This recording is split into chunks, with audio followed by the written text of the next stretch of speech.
and welcome to a new edition of Women's World. Today we are delighted to be joined by our dear guest, Dr. Nadia Zakhary, former Minister of Scientific Research. Good afternoon, Dr. Good afternoon, dear Khari. And dear viewers, before we start our episode today, we'll go for a short break and we'll be back, so stay tuned.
Welcome back, dear viewers, and you are still watching Women's World.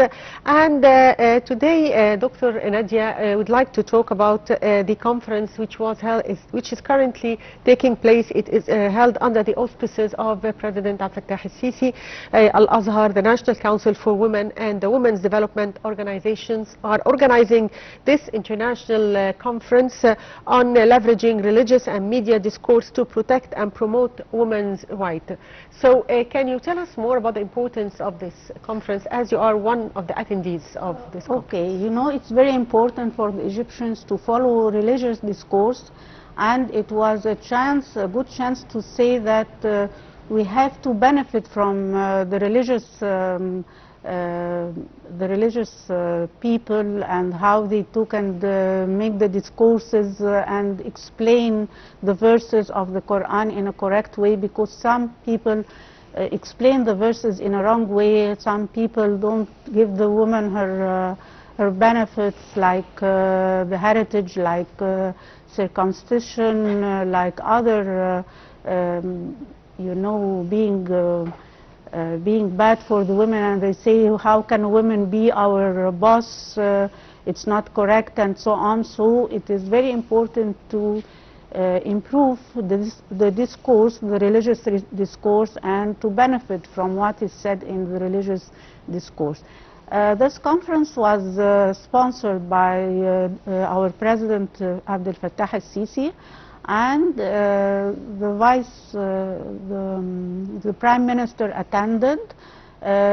Sheikh al-Azhar, Fadilat al-Sheikh Ahmed al-Tayyib attended. Pope Tawadros attended, but online, because, as you know, he had done a big operation. Yes. So he couldn't attend by himself, but he sent his words. It is an occasion of making people moderate in their religion, not fanatic, not being aggressive and making misdiscussion for some verses in the Quran. Yes, also this conference highlighted the role of education and educating a woman, not only to be an integral part of the society, but also the importance of education for combating religious extremism. So what's your take on this? Of course, you know, this is very important, because when I am well learned, I have knowledge, I can know what is right and what is wrong from what I hear. This is very important, and this makes people moderate in the religion. Yes. So you can find the fanatic people in the people who are not well educated. True. It's not a matter of learning as education. Yes. So, Dr. Nadia, tell us more about your activities in the fields of women empowerment. I'm really working in scientific research, but yes. scientific research doesn't mean that I have to work in the laboratory and publish papers and so on.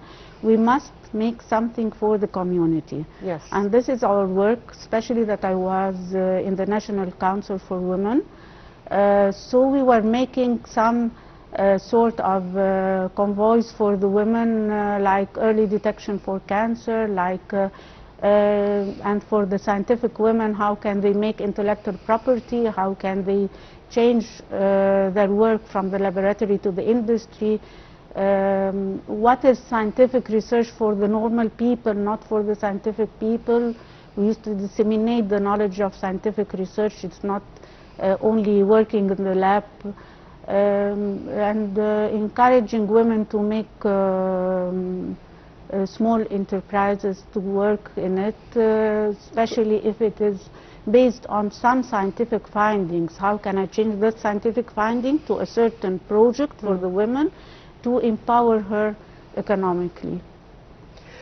So, Dr. Nadia, also tell us more about the prize that you awarded recently from Delta University. Tell us more about this prize. Okay, that was the last prize I took. It was that year, I think 3 or 4 months ago. The prize is for scientific research, but as I told you, we are not only working scientific research in the laboratory. It is half of it is for scientific research, and the other half is the community service. What I have done when I was in the ministry, what I have done when I was in the National Council for Women, what I'm doing now, especially that I'm also in the Council of Community Service in Cairo University and in other universities. This prize was awarded by Delta University. Its name is Muhammad Nasser Prize. He is the founder of the prize and the founder of Delta University. And this Delta University is in New Mansoura Governorate.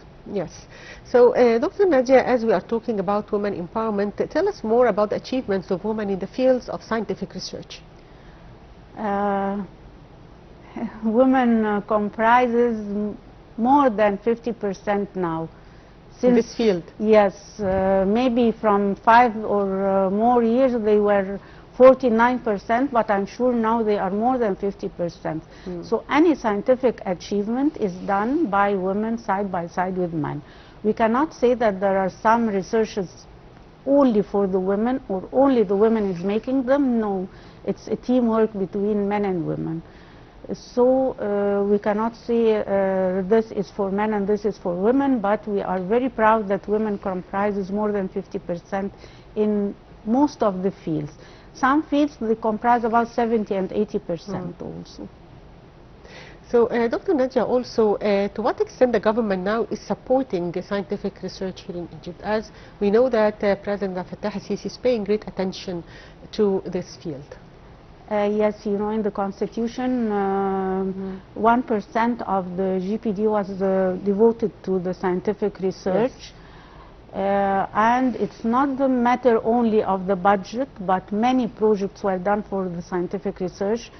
Several laws which encourage the scientific research to be applied, like the intellectual property rules have been upgraded.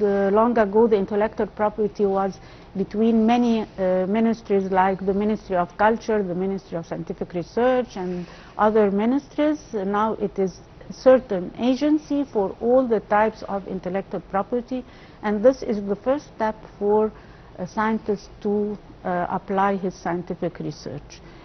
Also, many laboratories have been upgraded, but it's the matter of how we manage the budget, in what we spend this budget. We Yes, have to direct it in a yes, good way. direct it in different fields, and not to duplicate the things we are making. Yes. So also, Dr. Nadia, tell us more about your life and other awards that you gained in the last period. The first award I took was from Cairo University. It was for the environment. Then I remember after that it was Forbes when I was selected as the woman in Egypt which has the more influential effect. In Forbes magazine. Yes, Yeah. in Forbes magazine. Then President Sisi had awarded me as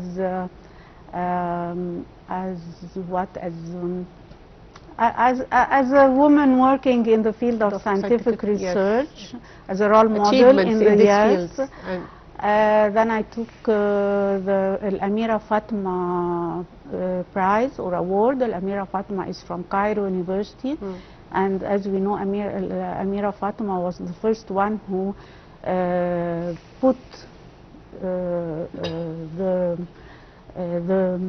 Hagar Assess for Cairo University. Yes. There was another award which is جائزة المرأة التقديرية in the field of scientific research from the Academy of Scientific Research and Technology. These are the awards that I can remember. Yes, congratulations for all these awards, Dr. Nadia. So if we go back about women, and how can we empower women economically at this stage also, as we can see that the government is making them part of the development agenda 2030, the development progress. So how can we empower them? Yes, as you said, the Sustainable Development had put four topics to empower women economically, politically, administrative, and so on. So how to empower her economically? This can be by teaching her or telling her how to make her own enterprises, her small enterprise. It shouldn't be a big one. A small one is very good for her to have a good economy and to put all what she knows in this. Many SMEs were done, as I told you, from the National Council for Women. We were encouraging women to make SMEs based on scientific research or based on any other topic. But as for me, because I was the chair of the Scientific Research Committee, I was concentrating on what researches can be done by the woman to make her own SMEs. And we have given the women many ideas and taught them how to make how to extract the oils from medicinal or aromatic plants, and they sell it now. How to make a sort of cultivation for the fish in her house and vegetables in her house in a very small area, and she can sell it to hotels or something like that. What is the importance that you make your own SME?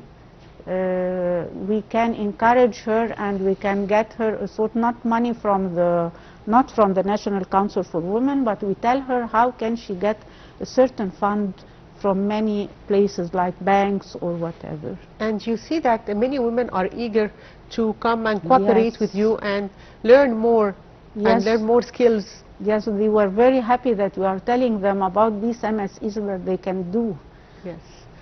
So also one final question before we end this edition. What are the challenges that still face Egyptian women nowadays, in your opinion? The education and the misunderstanding